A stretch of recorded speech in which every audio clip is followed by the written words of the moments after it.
قلوبهم مرض د دې پزونو کې مرض ده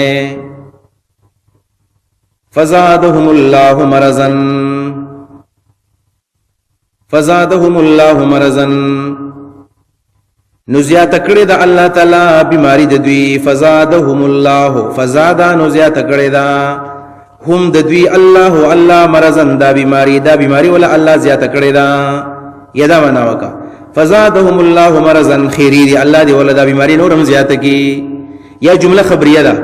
الله خبر را کوي چې فی قلوبهم مرض د دې پزړونو کې مرض ده فزادهم الله مرضا نو الله زیات کړی د بیماری د دې الله زیات کړی د دې دا مرض او یا جمله خبریه په معنا د انشائیه جمله دعائیه چې ورته ویل کېږي یا خیرش فزادهم الله مرضا الله دې دا بیماری نورم زیات کی الله دې نورم زیات کی دلته ذکر د مرض راغی مرض ته ویل کېږي مرض نو د دې تعریف علماء کړی چې دا یو کمزوري د ضعف او یعتر البدن دا دسي کمزوري ده چې بدن ته لاحق کیږي او یخرجه من الاعتدال المناسب او بدن د مناسب اعتدال نه وباسي یعنی کله چې بچا باندې بیماری راشي او ضعف ده بدن دراشي په سر باندې راشي په پندو باندې راشي ملا باندې راشي نو انسان د اعتدال نه وباسي دا خو د مرض تعریف ده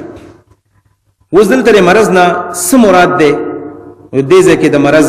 معنا علماء کړی دا چې د مرض نه مراد منافقت ده منافقت نو فزادهم الله مرضا د دې مرض نه مراد منافقت ده یعنی پزونو کې منافقت ده والله دې ولدا منافقت نورم زیات کی یا ولا الله منافقت زیات کو دویم نمبر دلته د مرض معنا د شکوک او شبهات او محبت د دنیا سره الميلان الى النساء دا خبرې شولې چې د دې شکوک او شبهات مراد دي نو فی قلوبهم مرض معنا د نفاق او شک یا نفاق ده یا شک ده بیا مرض دو قسمه ده اقسام المرض یاد ساته بیماری دو قسمه ده ظاهری بیماری ده یو باطنی بیماری ده مرض ظاهری او مرض باطنی مرض خم دقه ده حسد ده ریا ده تکبر ده منافقت ده شکوک دی پدین کې شبهات دی پدین کې دقه سيزونه دي دنیا سره مینه ده د آخرت نه اعراض ده دغه بیماری چې کومه باطنی ده ظاهری بیماری چې د ظاهری دا چې د انسان بدن ته ولګي دا په پیغمبر باندې مرضی په صالحینو باندې راضي په اولیاء باندې مرضی په فاسق باندې مرضی په خبانه مرضی په بد باندې هم مرضی خو یو مسله پکې یاد ساته چې کله بیماری ظاهری په پیغمبرانو باندې راشي نو دا د رفع الدرجات د پاره وي په دې بیماری باندې د پیغمبرانو مرتبه اوچتيږي په بیماری راتلو باندې د پیغمبرانو مرتبه اوچتيږي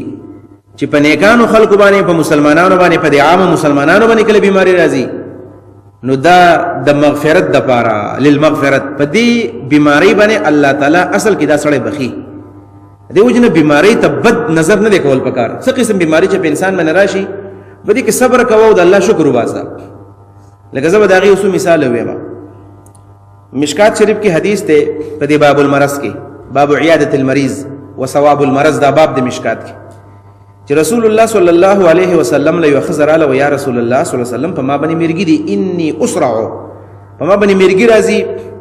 او انی اتکشف ځان بس بربندو مېستا کله چې بیماری را باندې راش پرې وزما نو ځان کپړې وباسم ځان لغړوم بربندوم نو ترا تسوال وکا دعا باندې دا مرض ختم کی نبی علیہ السلام ورته وی کستا خوخی دعا بدر له وغړما مرض به ختم شي وبالفرس کا صبر دی کو ان صبرتی لکل جنہ کا صبر دی کو الله به جنت درکی وردا بیماری دا وی ک غواړي نو دعا بدل له غواړما او الله تعالی به بیماری ختم کی مرګي به دی نه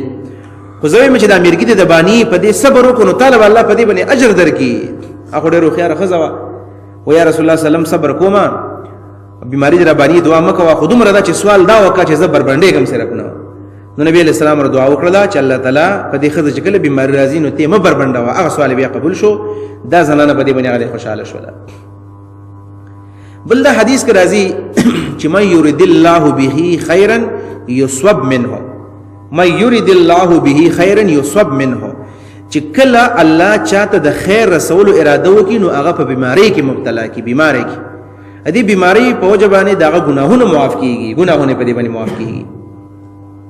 ایوب علیہ السلام باندې بیماری راغلی او صبر وکړو الله د سبق د پاره په قران کې دی او ایوب اذ نادى ربه انی مسنی الضر وانت ارحم الراحمین نو د انبیاء بیماری د رفع الدرجات د پاره او د عام مسلمانانو بیماری د مغفرت د پاره. په دې مشکات کې حدیث ده چې د نبی علیہ السلام په زمانہ کې یو کس ته هارت اٹیک وشو، هارت فیل شو، موت الفجاء ورته عربی کې. نو عملګرو ویل چې سم مزه یو کړل، دنیا د غم نه خبر نشو، لاړو مزه وکړ. نبی علیہ السلام وینا چې په دمن بیماری راغلې وي، توبه به استلې وي، صبر به کړې وي، نو دا ول ډیره زیاته خوا. د هارت اٹیک خشه نه دی، ځکه په دې کې چاته پته نه لګي چې د په کم ټیم کې د ځاګه تلې ده. په دې ټیم کې دا الله تابعدارو کنه، په دې ټیم کې دا الله نه فرمانو، په دې ټیم کې دا په ګناه کې اخته او کده نیکی کولا. نو که په دمن بیماری نبی علیہ السلام راغلې وي، یو به توبه استلې وي، دویم نمبر دا په دې بیماری باندې به صبر کړي، نو الله تعالی ول اجر په دې ور کړی وي. نبی علیہ السلام فرمایي چې د مؤمن په خپل کې غنم لاله شي او په دې باندې صبر وکړي، نو دلم الله په دې باندې اجر ورکړي. ګوره په غنت لو باندې هم الله تعالی اجر ورکړي. نو ما ویل بیماری دا دې ته بدر نه دی ویل پکار، بلکې په دې باندې صبر پکار دی. هو بعضی بیماریاں د امتحان د پاره همي چې الله تعالی سو په امتحان کې چې بیماریاں پیراولي، خدا غ مرض ظاهری دی. دلته مرض نه مراد ظاهری مرض نه دی، بلکې دینه غ باطنی مرض دی. چې غ باطنی مرض هغه منافقت دی او هغه شک دی. فی قلوبهم مرض، پزړونو کې مرض دی. فزادهم الله مرضا، الله زیات کړی دی د دې مرض، الله زیات کړی دی د دې بیماری، یا زیات دی کې الله تعالی د دې بیماری. د مرض د ذاتوالي سمانه چې الله تعالی ول بیماری زیات کړی دا. په دې کې مخکې منافقت، الله ولا بمنافقت څنګه زیات کو، دا بیماری ولا څنګه زیات کړل دا. یو معنا دا چې اتبع علی قلوبهم، لکه مخکې ویل شو ختم الله علی قلوبهم. بیماری زیاتول معنا دا چې الله تعالی ول په دې ځل باندې مهر او دا بیماری تاوش ولا او مکمل په ګناه کې د ځل ول بند، دا معنا دا. فزادهم الله مرضا. دویم نمبر د دین مراد ده حسد ته مراد ده. حسد په دې کې حسد زیات شي، حسد پکې زیات ده. حسد چې فزادهم الله مرضا، په منافق کې به حسد ټول عمر به دا سوځي، بس بلته به قار کیږي، بلته به قار کیږي. او دریم نمبر د فزادهم الله مرضا مراد علماء وي د رضایل چې دي دا غلط کارونه ټول دا د زونو بیماریاں نه دي کنه. څومره چې غلط کارونه دي دا د زونو بیماری دي. نو فزادهم الله مرضا، زیات کو الله تعالی د دې بیماری، یا زیات دی ک الله تعالی د دې مرض. ولهم عذاب، دې د بار عذاب دی. علیم په معنا د مؤلم معنی، علیم دردون کې، علیم دردون کې معنا یاد عذاب دی. علیم دردون سبب د دروغ د دوی باندې، یا په مقابله د دروغ د دوی کې. دې بما کانوا یکذبون دوه معنی وکړي. یو معنی وکړه به سبب کونهم کاذبین، په سبب د دروغ د دوی باندې، نو باو په کې چې د سببیت د پاره. دویم نمبر معنی وکړه بما کانوا یکذبون، په مقابله د دروغ د دوی کې، نو بعد مقابله د پاره شولا چې دی دروغ ویل، نو د دې دروغ په مقابله کې الله ولا عذاب ورکو. او بیا دا مسله یاد کا چې کان کله په فعل مضارع باندې داخل شي،